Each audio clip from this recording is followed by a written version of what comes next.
Hi, shalom friends. Everyone likes to be first. I think it's been drilled into us from very, very early on. The first one who gets into the car gets this and this. The first one at the dinner table. Obviously, the first one that comes up with an idea. And when it comes to sports, the first one that crosses the finish line. At work, a work ethic, first one to show up in the office, and so on and so forth. But I want to share with you that there's actually a very important time when being last is important and fundamental. In fact, has a priority over being first.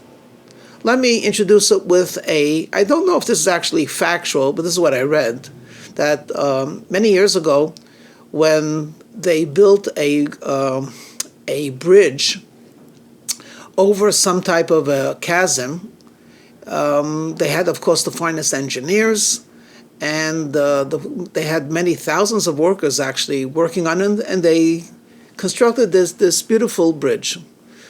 Being that they had to test it, the engineers suggested that what they do is lay railroad ties or track over the bridge, and they would have 12 cars filled with coal and rocks, very, very heavy, and they would have the railroad car start the process. And if it was able to tolerate the weight of all 12 cars, then certainly that would indicate that this was done sturdy, and it's strong, and it's absolutely not dangerous. Well, it was the big day, and the Tsar perhaps was invited with all of the dignitaries, of course, the engineers, the construction crews, some of the hundreds of people. It was a really big spectacle because this was quite an accomplishment. And with great fanfare, the steam engine roars, and the first engine starts going slowly over the bridge. And of course, the bridge does not sway, and it does not give weight. And of course, everyone's looking. The first car is crossing, and then the second car, and then the third car, and so far so good. Of course, the engineers are holding their breath because they know that they have to wait for all 12 cars to be actually on the bridge before the people would realize whether or not it could actually tolerate the weight. Well, when the eighth car came, some of the people were getting bored. Okay, it's a great bridge. But those in the know were actually becoming more and more anxious. The ninth car, the 10th car, and they noticed when the 10th car, laden with heavy stones, added its weight to the already existing weight, it seemed to sag a little bit. Not everyone noticed it, but the experts did, and they were almost caught their heart in their hand. But it held. The 11th car, and for one glorious moment, the 12th car. And this would have been a Polaroid moment, a photograph of the steam engine, 12 cars, all of them, way beyond the ordinary amount of weight, and the bridge is sturdy. Now, the steam engine is actually leaving the bridge, and it leaves with the first car behind it, which is coupled to the second, to the third, and people are already talking. Some of the people are taking out their vodka to celebrate. The band is about to begin, but the engineer is as nervous as ever before, because until that 12th car actually crosses the bridge, not only is his reputation on the line, but the 12th car can also ruin the first 11. Because what happens if that 12th car somehow breaks the weight or causes a crack? What will happen is not only will the 12th car fall, but it will take with it the 11th car and the 10th car that had already passed, and it will schlep even the steam engine, which is already on dry land. Well, we could imagine, you could end the story happily, where the 12th car crosses the bridge, and then everyone breaks out into spontaneous applause.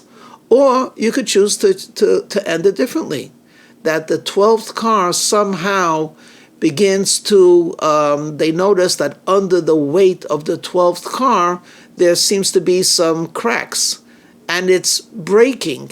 And before they could do anything to actually save it, the 12th car falls. And when it falls, it schleps, it drags down everything before it. So in this case, it's more exciting to look at the front, but it's actually the proof and the evidence is in the 12th. Now, I use this as a parable, and imagine Jewish history. Jewish history is that great bridge, and there are hundreds of generations that have gone through this bridge of Jewish history. We could go biblical, we could start in the days of King David and Solomon, we could start from 1,000 years ago, 1,000 years of European Jewry, and each and every generation traversed and passed over this bridge, by and large, intact in their Jewishness. I'm not talking about anti-Semitism. I'm not talking about the physical harm done to the body. I'm talking about the Jewish identity. I'm talking about the Jewish neshama. They passed through. And now we look at the 21st century. We are the last generation to cross this bridge, because with our firm belief in the imminent coming of the Mashiach, we then will be the last generation of Galut and the first generation to welcome redemption. So actually, all previous generations are looking to us. Will we pass over this bridge? Intact? Will we keep our identity? Will we assimilate? Will we just simply become apathetic and give up? Or we will continue?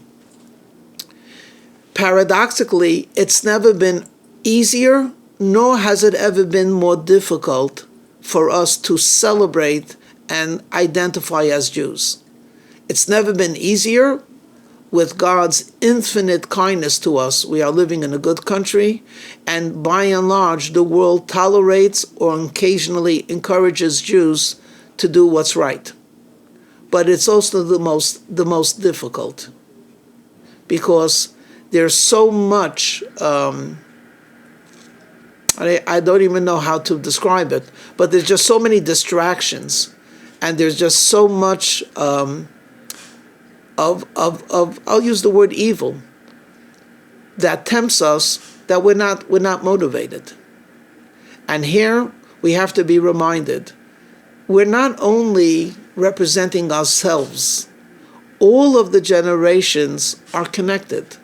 That means Rambam, Maimonides, that means Queen Esther, that means Moses himself, that means your great-grandparents, wherever they might have lived. They're all looking to us, pleading with us, actually, praying for us, encouraging us, hang in there. The Mashiach is about to come. The previous Rebbe was fond of saying the following, that when a person stays up an entire night, it is a struggle.